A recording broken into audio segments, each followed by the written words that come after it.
নমস্কাৰ মোৰ YouTube channel আন এটি ভিডিঅ'লৈ আপোনালোকক স্বাগতম জনাইছোঁ। আশা কৰিছোঁ ভিডিঅ'টো একদম স্কিপ নকৰাকৈ শেষলৈকে চাব বুলি। এয়া ৰাতিপুৱা শুই উঠিয়ে আজি লাগি গৈছোঁ পূৰা পৰ্দা খোলাত। আৰু পৰ্দাবিলাক কিয় ধুইছোঁ জানেনে? এইখিনি পৰ্দা পূৰা ধুবলগীয়া হৈ গৈছে কাৰণ কেলৈ মোৰ আজি পিৰিয়ডছৰ 3 দিন হয়। 3 দিনত মানে গোটেইখিনিয়ে ধুওঁ কাৰণ সেইখন বিচনাতে শুবলগীয়া হয়। যিহেতু আমি কোৱাৰ্টাৰত থাকোঁ, আপোনালোকে আগৰ ভিডিঅ' দেখিছে যদি গম পায়েই, বিচনাৰ মানে এক্সট্ৰাকৈ আকৌ থ'বলৈ জেগা নোহোৱা কাৰণে সেইখনতে শুবলগীয়া হয়। সেইকাৰণে গোটেইখিনি ধুই দিওঁ।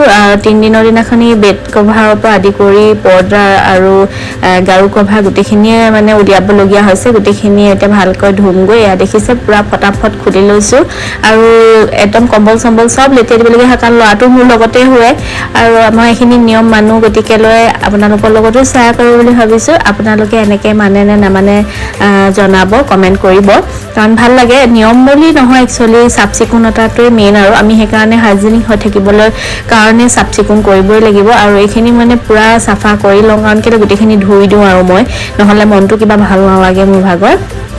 আগতে মানে মায়ে মানে যেতিয়া মানে আমি মেইনছৰ ঘৰত থাকোঁ তেতিয়া মানে কয় মানে গোটেই বিচনা চিচনা কাপোৰ চাপোৰ চব নিজে ধুবলৈ শিকায়, মানে সেইখিনি এটলিষ্ট মায়ে ধুই নিদিছিলে। গতিকে লৈ সেই নিয়মটো এতিয়াও মানে আমি হেৰি কৰোঁ। আৰু মোৰ নিজৰো ছোৱালী আছে, তাইকো শিকিবৰ কাৰণে মই সেইখিনি তাইকো দেখাওঁ বাৰু, কাৰণ এইখিনি ছোৱালী মানুহৰ একদম উপায় নাই, কৰিব লাগিবই। আৰু এতিয়া স্কুল বা টিউশ্যন থকাৰ কাৰণে কেতিয়াবা আমি কৰি দিবলগীয়া হৈ যায় উপায় নোহোৱাত, কিন্তু যিমান পাৰোঁ তাইকো শিকাওঁ আৰু ময়ো নিজৰ কামখিনি নিজেই কৰিয়ে ভাল পাওঁ। গতিকে এইখিনিৰ পৰা চাফ চিকুণ কৰি লৈছোঁ আৰু গোটেইখিনি ধুবলৈ বুলি উলিয়াইছোঁ। পৰ্দা চৰ্দা অকণমান মানে বিচনাখনত লাগিয়ে থাকে, পৰ্দা চৰ্দাবিলাক নুধুলে কিবা ভাল নালাগে, সেইটো কাৰণে গোটেইখিনি মানে ধুবলৈ বুলি উলিয়াইছোঁ। আৰু আপোনালোকেও এনেকৈ চাগে ধুৱে। আৰু গোটেই দেখিছেনে পূৰা ৰ'দ দিয়াৰ কাৰণে মানে পানী ছটিয়াই দিছোঁ, পূৰা সৰহকৈ পানী ছটিয়াইছোঁ। গোটেই কম্বল গাৰু বিচনা চাদৰ মানে বিচনাখনত বা ল'ৰাও মোৰ লগত শুৱে, গতিকে কম্বল চম্বল ল'বলগীয়া হৈ যায়। গোটেই তলে ওপৰে ভালকৈ মানে পানী ছটিয়াই দিছোঁ আৰু এই কাপোৰখিনি লৈ গৈ এতিয়া ধুনীয়াকৈ ধুই মেলি আহিম। এয়া এতিয়া মই গা ধুই আহিলোঁ, মোৰ গা ধুনীয়াকৈ ধুই আহিলোঁ। কাপোৰ চাপোৰখিনি মেচিনতে ধুই দিবৰ কাৰণে থৈছোঁ, নিজেতো ধুব নোৱাৰোঁ কাৰণ আপোনালোকে জানেই মই অপাৰেশ্যন কৰা বেছি দিন হোৱা নাই, গতিকে ইমান হেভি কাম কৰা নাই মই। আৰু এতিয়া গা পা ধুই আহিলোঁ ধুনীয়াকৈ, মূৰ চুৰ ধুই মেলি ইমান ফ্ৰেছ লাগে সঁচাকৈ। কাম চাম কৰি গাটো ধুই দিলে বহুত বেছি ফ্ৰেছ লাগে। আৰু এতিয়া মই বেছি ক্ৰীম লগাওঁ আৰু মুখত অকণমান গৰম হওক ঠাণ্ডা হওক পণ্ডছটোৱে মই মানে অল টাইম লগাওঁ, গতিকে তাকে অকণমান লগাই লৈছোঁ। বাকী আৰু কেইটামান কাম আছে আৰু মোৰ হেল্পাৰো আছে, কিন্তু তথাপিতো নিজৰকেইটা অকণমান নিজে কৰিবলৈ চেষ্টা কৰিছোঁ আৰু অকণমান, যিহেতু গাটো ভাল পাইছোঁ এটা দুটা কাম কৰিবলৈ বুলি লৈছোঁ। এয়া কাপোৰ পূৰা তিয়াই থৈছোঁ দেখিছে। হ'লে বাইদেৱে আমাৰ স্বপ্নাই, স্বপ্না কি কৰিছা? ঘৰ সাৰিছোঁ। ঘৰটো যাই মই পানী ছটিয়াই দিব লাগিব দেই গোটেইখিনি পৰ্দা চৰ্দা চব ধুনীয়াকৈ তাই অঁতৰাই সাৰিছে। লাইটটো দি দিওঁ, পোহৰ হ'ব। আৰু সেই চকী এই টুলখন যে এইখন যে এইখন আঁতৰাই পিনে সেই চুকটোত আছে লেতেৰা অকণমান সাৰি তো এইফালে সাৰি লওঁ। আৰু মই অকণমান গৰম হৈছে, এই বাইদেউ হোৱা সময় ন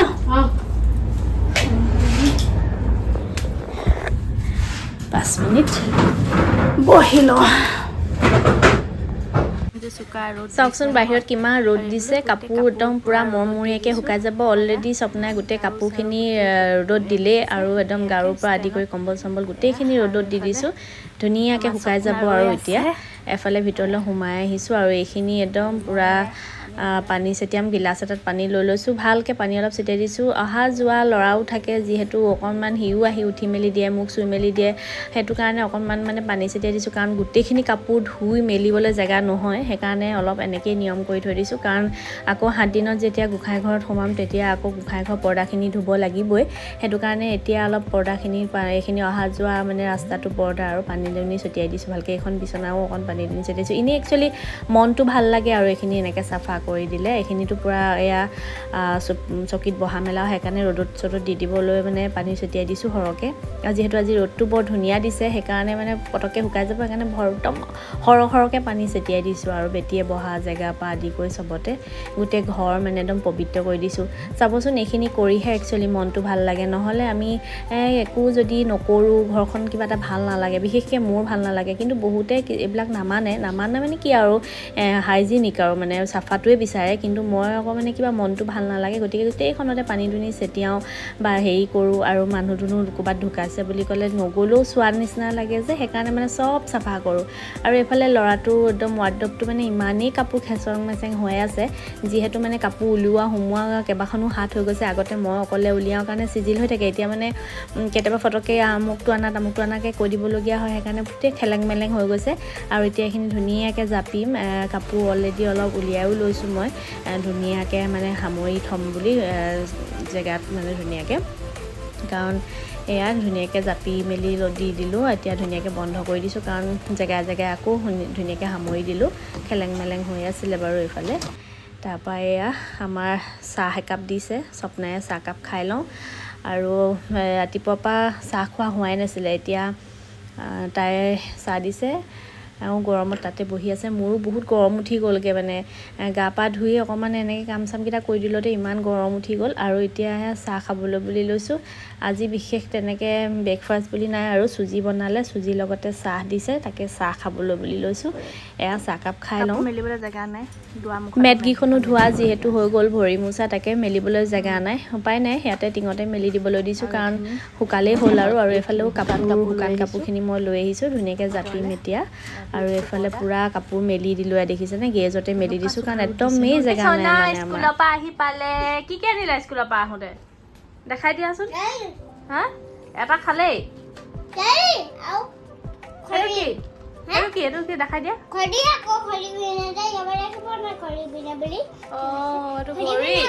তাত খোৱা বস্তু থাকে নি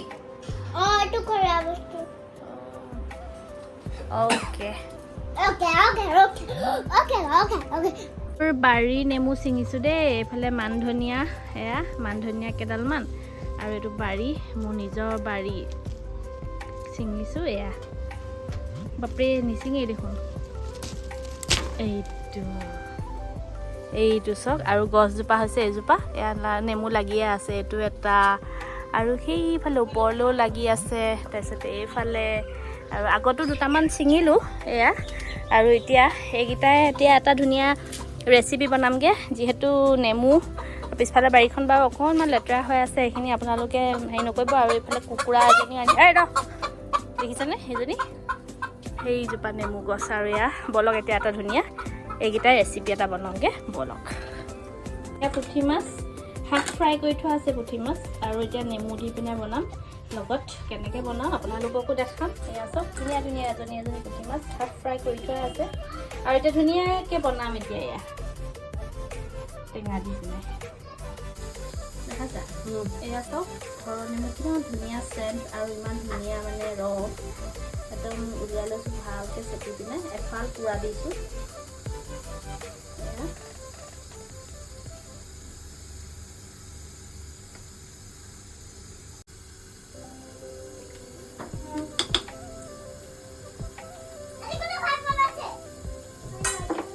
আজি মই বনাইছোঁ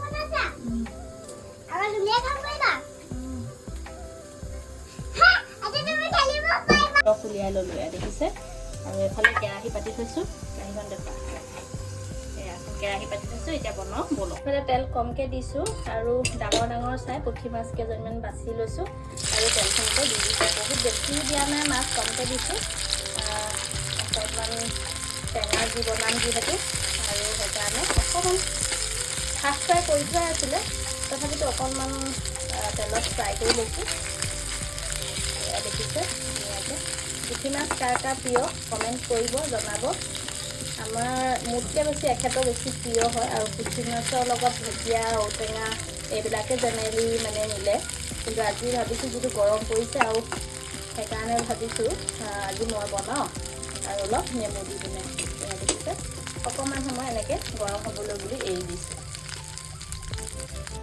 এয়া চাওক আৰু এতিয়া মই মান ধনিয়া আৰু টেঙা নেমু চেপি থৈছিলোঁ তাৰ ওপৰত মান ধনিয়া দি দিছোঁ আৰু লগতে অকণমান পানী এড কৰি সেইখিনি এনেকৈ দি দিছোঁ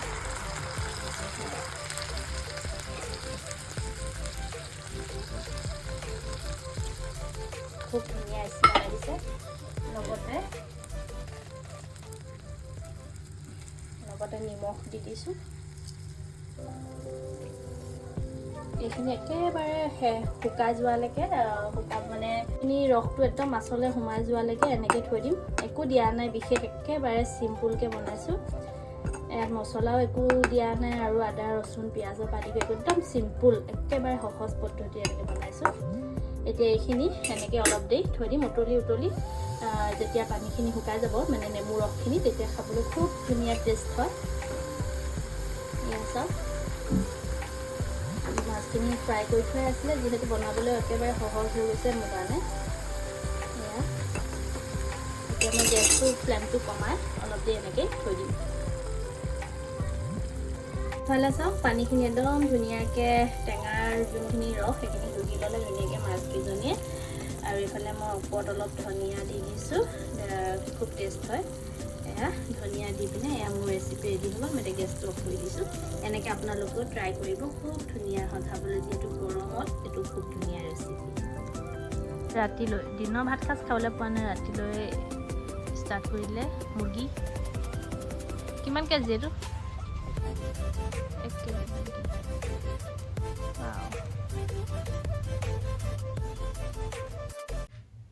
দুপৰীয়া ভাত খাবলৈ বুলি লৈছোঁ। এফালে বইল বেতগাজ আৰু এফালে লাই শাক, এফালে বেতগাজৰ ভাজি, আলু দম, মাছ আৰু এয়া ভাতকেইটা ধুনীয়াকৈ খাই লওঁ। আৰু আজিলৈ ব্লগ ইমানতে সামৰণি মাৰিছোঁ। আজিলৈ আহিছোঁ, বাই বাই।